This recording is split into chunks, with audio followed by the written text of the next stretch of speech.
오늘은 출애굽기 33장 1절에서 11절 본문으로 말씀을 나누겠습니다. 이스라엘 백성들이 송아지 우상을 만들어서 하나님 앞에 징계를 받고 있죠. 네, 그 중에 주동자들, 대표자들 3,000명이 죽임을 당했고, 하나님께서 마음이 상하셔서 하나님이 이제 이스라엘 백성들과 함께 가지 않으실 것이라고 말씀하십니다. 그런데 하나님의 사자를 앞서 보내서 그들을 인도하는 것을 그만두지는 않겠다라고 말씀하시지만 하나님이 친히 직접 이렇게 함께 가시지는 않겠다라고 그렇게 모세를 통해서 말씀하셨습니다. 이스라엘 백성들에게 있어서 관건은 하나님과의 관계를 회복하는 것입니다. 자, 하나님과의 관계를 회복해야 하는데 하나님과의 관계를 회복하려면 첫째로 장신구를 떼어내라고 명령하셨습니다. 5절에 보니까 너희는 목이 곧은 백성인즉 내가 한순간이라도 너희 가운데 이르면 너희를 진멸하리니 너희는 장신구를 떼어내라. 그리하면 내가 너희에게 어떻게 할 것인지 정하겠노라 라고 말씀하셨습니다. 장신구를 떼어내라. 왜 이 지경이 되었습니까? 이스라엘 백성들이 그들의 치장, 어떤 세상적인 자랑거리, 추구 이런 데에 빠져서 살다가 급기야 그 치장거리로 우상을 만든 것입니다. 그래서 하나님의 진노를 사게 된 것이죠. 그렇기 때문에 장신구를 떼어내라는 것은 그런 것 때문에 혼나놓고 한쪽으로 하나님과 관계 때문에 슬퍼하면서도 한쪽으로는 희희낙낙하며 즐거워하는 모습은 하나님께 가증한 것이기 때문에 장신구를 떼어내라고 명령하고 계신 것입니다. 한쪽으로 하나님과의 관계가 틀어진 것에 대해서 슬퍼하는 태도를 보이면서도 또 한쪽으로는 믿을 만한 구석이 있어서 희희낙낙거리는 것, 이런 태도는 결국 하나님과의 관계로 인해서 속상하긴 하지만 살만하다라는 태도이기 때문에 하나님 앞에서는 매우 괘씸한 태도가 되는 것입니다. 그래서 장신구를 떼어내라는 것은 지금 무엇을 보면서 무엇을 가지고 만족하거나 히히덕거릴 때가 아니다라는 것을 알려주시는 것이죠. 그래서 그렇게 두 마음을 품게 하는 것, 한쪽으로는 속상해하면서도 한쪽으로는 그래도 하나님 없이도 살만하다라고 여길 만한 그런 모든 것들, 두 마음을 품게 하는 것을 치워버리라.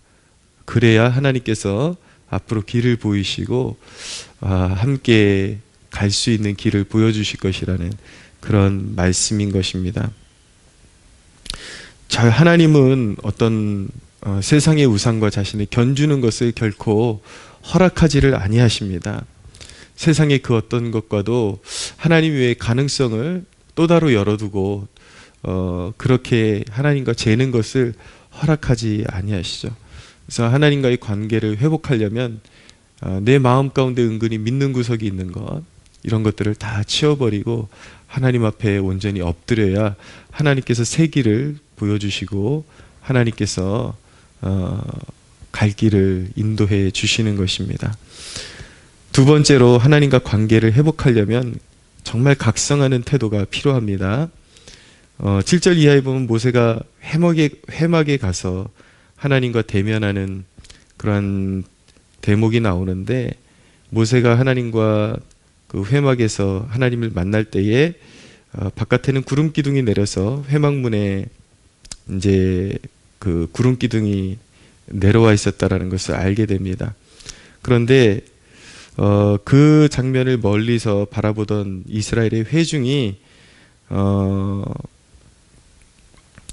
이제 각기 자신의 장막문 앞에 서서 예배했다. 10절에 보니까 모든 백성이 회막문에 구름 기둥이 서 있는 것을 보고 다 일어나서 각기 장막문에 서서 예배했다라고 말씀하고 있습니다.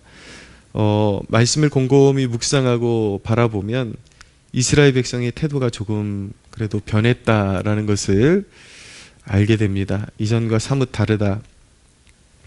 물론 그것이 일시적인지는 모르겠지만 일단은 그들의 태도가 조금 뉘앙스가 좀 다르다, 분위기가 좀 다르다라는 것을 느끼게 됩니다. 서서 예배한다라는 건 경외감을 갖는다라는 뜻을 가지고 있습니다. 하나님 앞에 혼났을 때에는 혼나고 난 태도가 있어야 합니다. 언제든지 혼이 났을 때는 혼나고 난 사람의 태도가 있어야 되는 것입니다. 한동안 하나님을 근심케 했으니 속죄하는 마음으로 하나님을 더욱 신경 써서 섬겨야 하는 것이죠. 혼난 자의 태도 가운데 가장 괘씸한 것은 무엇이냐면 마치 토라진 것처럼 나는 감정 상했어, 당신과 친해지지 않아도 괜찮아 라는 그런 태도를 보이는 것. 그것은 굉장히 혼낸 그 대상에게, 혼낸 사람에게 굉장히 무례하고 화를 더 돋구는 그런 태도가 되는 것입니다. 아이들 키우다 보면은 가끔 못 모르고 그럴 때가 있거든요. 나는 감정 상했어. 그러니까 자신의 잘못을 온전히 인정하고 하나님 앞에, 부모 앞에 나와서 이제 그 태도를 고치겠다라는 그 태도를 보여주는 것이 아니라 나는 감정 상했어, 마음 상했어, 당신과 친해지지 않아도 괜찮아. 근데 그런 태도를 보이고 나면 이내 자신의 힘으로 살아갈 수 없다라는 것을 알게 되거든요. 어리석은 행동인 것이죠. 우리도 하나님 앞에 그렇게 행동할 때가 있습니다. 하나님한테 마음 상했어요. 이제 당신과 친해지지 않아도 돼요. 뭐 내가 원하는 다른 것 하면서 살면 되죠 라는 태도를 보일 때가 있는데, 이것이 피조물의 입장에서 얼마나 어리석은 행동인지 깨달을 필요가 있습니다. 네, 하나님과의 관계를 회복하려면 토라진 사람처럼 하나님을 상대하지 않겠다라는 그런 어긋난 태도를 보여서는 안 되고, 깊이 정말 회개를 이루었다면 정말 회개한 사람처럼 깊이 뉘우치는 태도를 가지고 예배도 더 신경 써서 드리고, 하나님 앞에 어떻게 하면 하나님의 마음을 더욱 기쁘게 해드릴 수 있을까 더욱 심사숙고하면서 하나하나 행동할 수가 있어야 하는 것입니다. 하나님과 화해하지 않으면 혼나는 게 아직 끝난 게 아닙니다. 예. 계속해서 하나님과의 그 감정이 골이 생길 수밖에 없고, 하나님의 그 진노를 또 살 수밖에 없는 것입니다. 사랑하는 성도 여러분, 하나님 앞에 나아갈 수 있는 길은 오직 우리 예수님의 십자가의 은혜 외에는 아무것도 없습니다. 예수님의 십자가 붙들고 오늘도 하나님 앞으로 나아가십시오. 하나님 아버지 앞으로 담대히 나아가고, 그리고 이전과 같지 않은 태도로 하나님을 섬기겠다라는 그 태도를 가지고 하나님 앞으로 나아가십시오.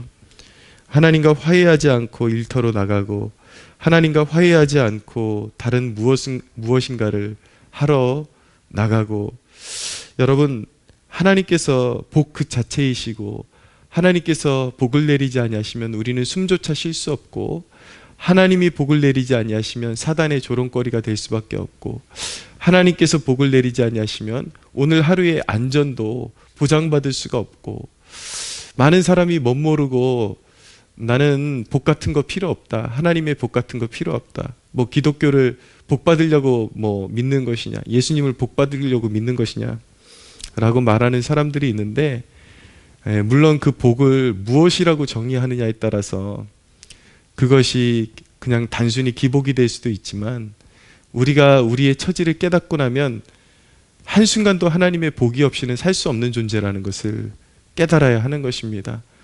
어떻게 하나님의 복이 없이 우리가 살아갈 수가 있습니까?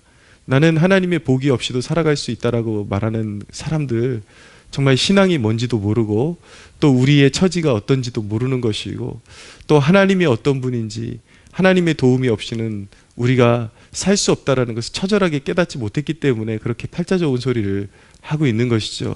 우린 복이 필요합니다.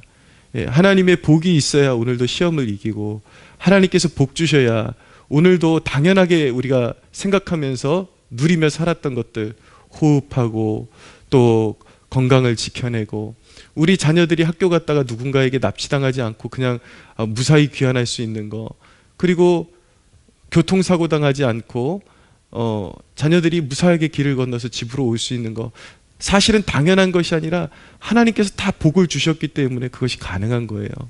어떻게 그 복의 근원, 그 복 자체이신 하나님을 등지고 내가 다른 일을 하면서 행복하게 살아보겠다라고 그렇게 태어나게 살 수가 있습니까?